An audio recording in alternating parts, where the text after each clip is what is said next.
Olá, você que nos acompanha aqui no canal O Tempo.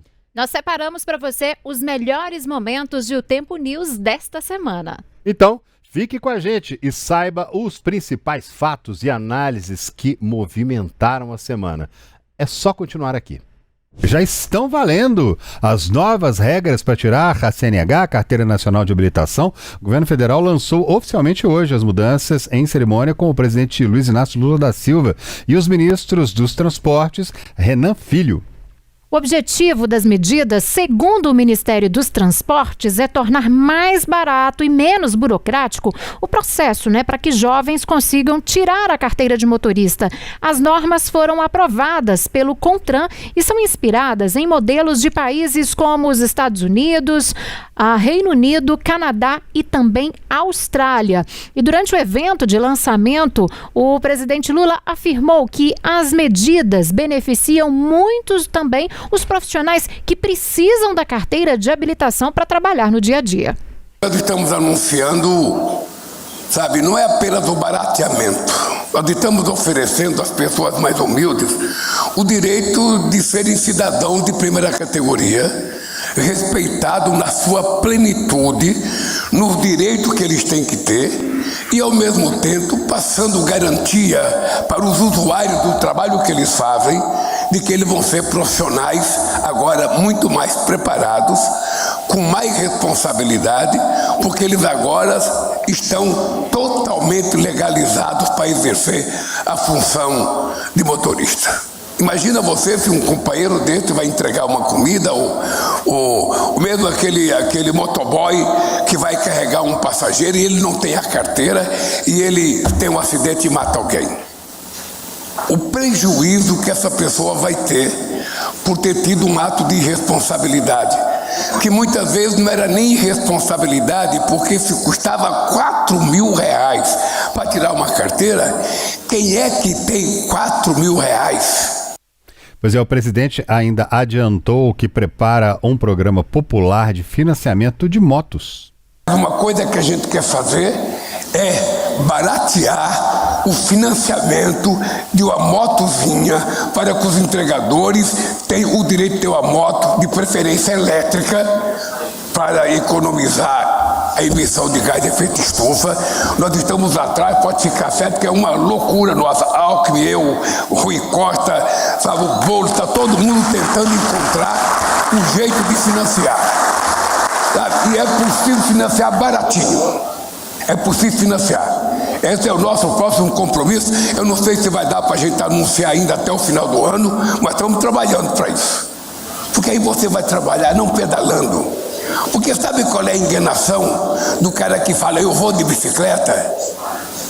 Na verdade, ele não vai de bicicleta. A bicicleta é o único transporte que ela não leva ninguém. É a pessoa que leva ela. O ministro dos Transportes, Renan Filho, afirmou que um aplicativo bem moderno vai auxiliar agora nesse período das mudanças das regras, para tirar carteira de motorista. Ainda segundo ele, todas essas mudanças vão beneficiar as autoescolas que tendem a faturar mais, pois as pessoas vão ter mais condições de pagar. E o aplicativo que hoje é a carteira digital de trânsito vai virar a nova CNH do Brasil e vai dar a possibilidade de, na ponta, o cidadão ser formado digitalmente para fazer a prova do Detran. Isso vai ser uma revolução. As autoescolas vão continuar, presidente, e elas vão vender mais, porque mais gente vai poder pagar agora a carteira a um preço mais barato. Esse é o próximo fenômeno que nós vamos observar aí nas ruas. Mas o cidadão não será mais obrigado. Ele vai poder contratar uma autoescola ou ele vai poder contratar um instrutor autônomo para formá-lo na condução daquele veículo. Tem muitos municípios no Brasil que não tem autoescola. O cidadão precisa sair da sua cidade para fazer autoescola na cidade vizinha. Custa R$3.000, R$4.000 para tirar a carteira, fora os custos de deslocamento, de alimentação, a perda do dia de trabalho. Então essa mudança, ela é uma mudança que chega na ponta, enquanto agora, provavelmente, em todas as cidades do Brasil, nós teremos instrutores autônomos que vão na casa do cidadão dizer, olha, eu vou te dar tantas aulas e vou lhe preparar para a prova prática do Detran. Essa é uma parte da mudança. Além disso, presidente Lula, o Brasil era um dos poucos países do mundo que não permitia o cidadão aprender em carro automático. O governador de Minas Gerais, Romeu Zema, do Novo, não concorda com a possibilidade de ser candidato à vice-presidência da República. Ele nega a possibilidade e é enfático ao garantir que não abandonará a candidatura, seja qual for a moeda de troca de apoio ao Senado ou espaço como vice. Ele não quer trocar mesmo. A gente tem aí um trecho de um texto que ele escreveu na rede social dele. Tá lá, Romeu Zema, ó. Quando anunciei minha pré-candidatura a presidente Bolsonaro, ele foi claro. Múltiplas candidaturas no primeiro turno ajudam a somar forças no segundo. Então faz todo sentido o Flávio apresentar seu nome à presidência. É justo e democrático. Sigo trabalhando todos os dias para tirar o PT do Palácio do Planalto, assim como fizemos em Minas, quando derrotamos o PT e encerramos anos de má gestão. O brasileiro precisa votar e se orgulhar de nosso país. Eu acredito que podemos muito mais, diz o Romeu Zema, pré-candidato, né, à presidência da República, atual governador de Minas Gerais, está aí se colocando, despontando, começando a aparecer, inclusive nas pesquisas, e se colocando ali como candidato e não quer ser vice de jeito nenhum, hein, Círia? Pois é, André, exatamente. Essa mudança ela foi cogitada, na verdade, depois, né, que o senador Flávio Bolsonaro, do PL do Rio, lançou, portanto, na última sexta-feira, a pré-candidatura, garantindo aí ter o apoio do pai dele, o ex-presidente Jair Bolsonaro, né? Para Zema, a escolha de Bolsonaro por um membro da própria família, no caso de um filho, né, como é o caso do senador Flávio, já era esperada essa escolha. Nas contas dele, a candidatura de Flávio não atrapalha a dele e também não interfere aí nos planos do governador do estado de São Paulo, Tarcísio de Freitas, que para Romeu Zema sempre expôs o desejo de disputar a reeleição em 2026 ao governo de São Paulo. Zema destaca que apostará na bandeira anti-PT. Os planos eleitorais de Zema começam pelos estados da região sudeste, que ele pretende visitar. Questionado sobre o espaço que pode ter no Nordeste como alternativa ao PT, ele avalia que em alguns estados dessa região a esquerda tem espaço consolidado e pode ser bem difícil. Pois é, o líder no PL na Câmara, o Sóstenes Cavalcante, afirmou que a provável aprovação da redução de penas dos processos do 8 de janeiro não muda em nada o status da candidatura, da pré-candidatura, né, de Flávio Bolsonaro, do senador Flávio Bolsonaro. De acordo com ele, o senador continua o nome do PL de fato para concorrer ao Planalto no ano que vem. Flávio, inclusive, falou que havia um preço para deixar de concorrer, né, ao Planalto. E o preço seria a redução das penas. De acordo com Sóstenes, o parlamentar declarou que somente a anistia ampla, geral e restrita, que devolveria Jair Bolsonaro às ruas e, portanto, às urnas, faria Flávio desistir da pré-candidatura. Lulandim, a gente está chegando no final do ano aí, com muitos candidatos, com um bololô danado depois que o ex-presidente Bolsonaro escolheu o filho dele. Houve até um possível desentendimento ali com a esposa de Jair Bolsonaro, mas os candidatos agora começam a se colocar de forma um pouco mais firme para a disputa do ano que vem, dizer isso eu aceito, isso eu não aceito, isso eu vendo, isso eu não vendo. Quer dizer, as negociações estão girando todas já em torno do ano que vem, né, Lu?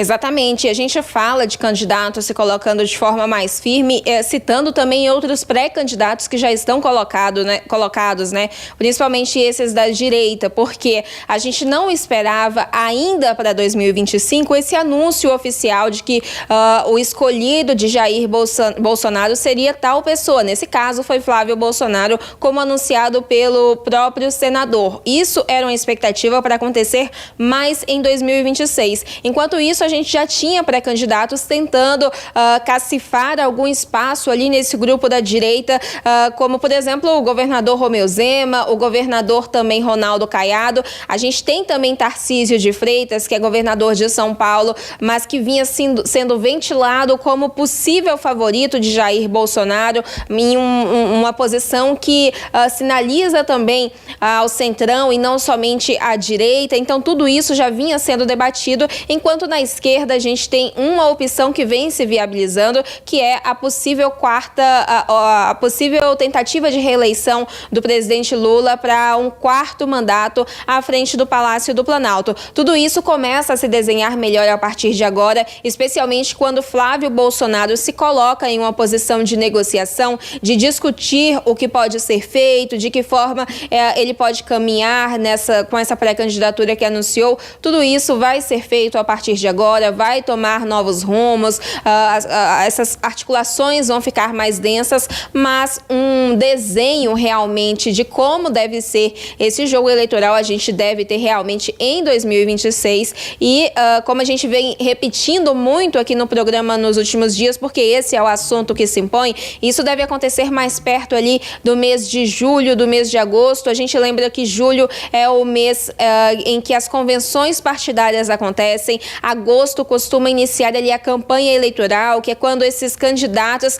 e aí eles já não são mais pré-candidatos, eles são candidatos, eles começam essa campanha, começam a apresentar propostas, participar de debates, mostrar o que eles pretendem fazer, como que eles devem conquistar votos, começam a fazer roteiros pelo país. Tudo isso vai se desenhar melhor em 2026. O que a gente vê agora e o que a gente observa com essa pré-candidatura de Flávio Bolsonaro é justamente o início dessas articulações e uma negociação que envolve muitos campos políticos, né?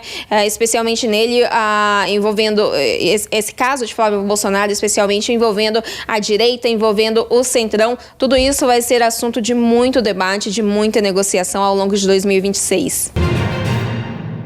E o presidente Luiz Inácio Lula da Silva esteve hoje em Minas Gerais. Na cidade de Itabira, ele participou da abertura de um novo centro de radioterapia. O evento faz parte de uma ação nacional que entrega, ao mesmo tempo, 5 centros desse tipo em diferentes estados.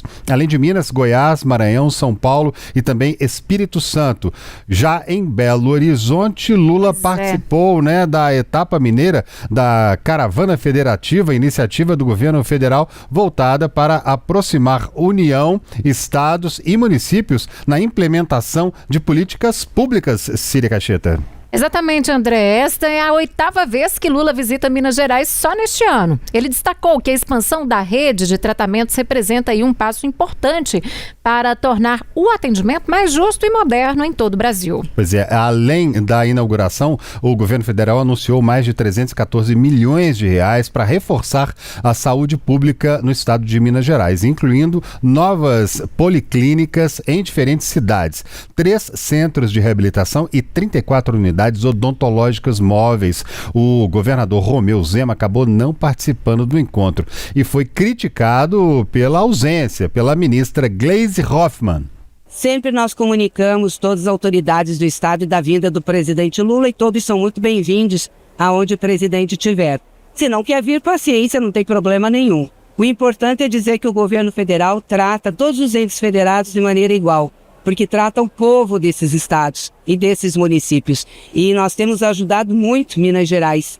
Já são mais de 65 bilhões de reais que foram repassados até agora em um conjunto de programas e projetos que nós temos para o governo e para os municípios mineiros. Então isso tem um impacto grande na vida das pessoas. Os investimentos que fazemos em Minas. O presidente agora estava no município de Itabira, me faltou aqui Itabira, entregando um acelerador linear, que é um importante investimento para a saúde. E isso tem em outras regiões do estado. Aqui nós vamos fazer entregas, então, além de projetos de Minha Casa Minha Vida, e uma coisa muito importante que aconteceu no governo do presidente Lula, que foi a renegociação da dívida. E o estado de Minas Gerais é um dos maiores beneficiados com isso.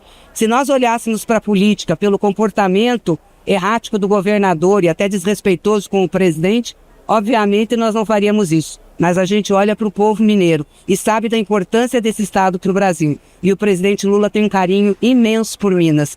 E a gente trabalha muito para que o povo de Minas, o povo brasileiro, tenha o melhor futuro e presente possível. Na parte política, durante um discurso, o presidente Lula falou que fez um compromisso com ele mesmo. Se depender de mim, disse Lula, aquelas tranqueiras não vão voltar a governar esse país. Foi isso que o presidente disse, veja só. Quero confessar para vocês que eu estou participando de uma caravana federativa em que não é uma coisa do PT, é uma coisa do governo. Portanto, aqui tem muita gente de outros partidos políticos, de prefeitos, de prefeitas. Tem deputados e deputadas que não são do PT, são de outros partidos políticos. E nós ainda não estamos em época de campanha eleitoral. Se bem que eu tenho um compromisso de honra comigo. Aquelas tranqueiras que destruíram esse país não voltarão a governar esse país nunca mais.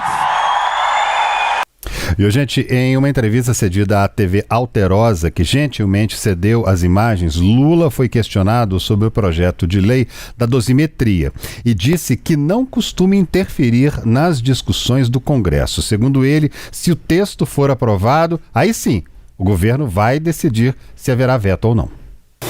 Eu não gosto de dar palpite numa coisa que não diz respeito ao Poder Executivo.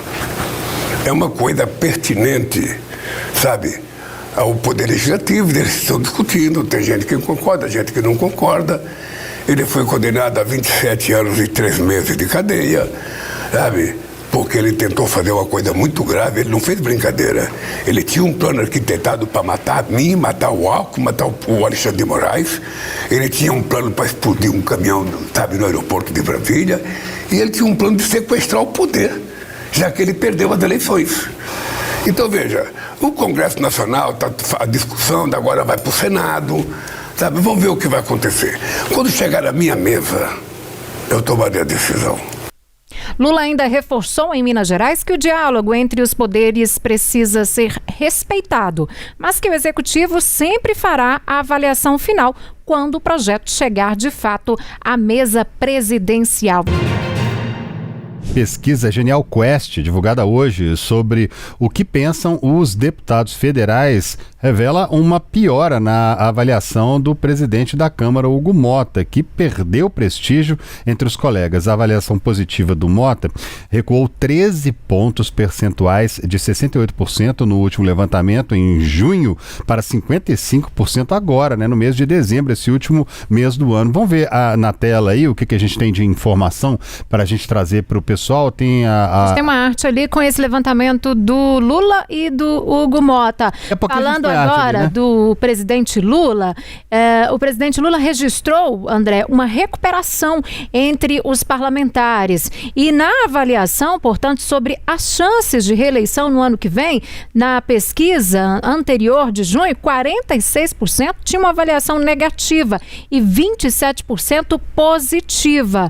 E agora, portanto, existe um empate. 40% avaliam o governo negativamente e 38% positivamente. Vamos ver a arte sobre a primeira informação que a gente passou aqui sobre o Hugo Mota? Tá aí, ó. Olha lá, Síria, avaliação, governo Lula, negativo 40%. Bom, essa aí já é sobre o outro, né? Agora a gente tem ali 13%. Hugo Mota, positivo 38%, 55%, depois 21% regular e depois 30%, a avaliação. E, portanto, dados da pesquisa Quest, divulgada hoje, André. E aí você ainda vai falar pra gente sobre eleições, né? É isso aí, sobre a eleição de 2026, no ano que vem, né? A aposta em Lula como favorito subiu de 35% para 43%, apontando tecnicamente, empatando tecnicamente com os que apostam em candidato da oposição, que são 42%. A chance de eleição de um candidato de oposição sem apoio do ex-presidente Jair Bolsonaro divide ao meio as opiniões. A gente tem 42% com calma, acreditam que é possível eleger sem o apoio, e 42% pensam o contrário. André, mas apesar disso, a relação entre governo e Congresso continua avaliada negativamente por 50% dos deputados. Antes, lá em junho, o outro balanço mais recente, antes desse divulgado hoje, mostrava 51%. Entre os independentes, a avaliação negativa recuou de 65% para 44%. E no centro, a avaliação negativa também recuou de 40% para 33%. A ministra da Secretaria de Relações Institucionais, Gleisi Hoffmann, é a interlocutora mais efetiva no governo, na opinião de 21% dos deputados, seguida pelo ministro da Saúde, Alexandre Padilha. A gente também tem uma arte para mostrar essas informações aí para você. Avaliação dos ministros do governo Lula, André.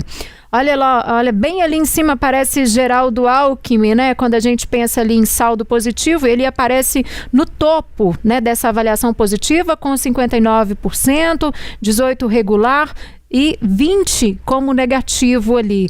Alexandre Padilha vem ali logo atrás, falando do lado positivo, 52 é a nota dele, regular ali 21%, negativo 26%, o Sidônio Palmeira da comunicação, 42 como positivo, 19 regular, 27% negativo. Simone Tebet, 45% como positivo o trabalho dela, 17% regular e 33% negativo. Gleisi Hoffmann, 41% como positivo, 18% regular e 39% negativo. Tem também o Haddad, Fernando Haddad, com 39% positivo, 18% regular e 42% como negativo. Depois, Alexandre da Silveira, 26% positivo, 32% regular, 29% negativo. E o Rui Costa aparecendo ali como último dessa lista, com 21% como positivo, regular 29%, 43% negativo, de acordo com essa pesquisa.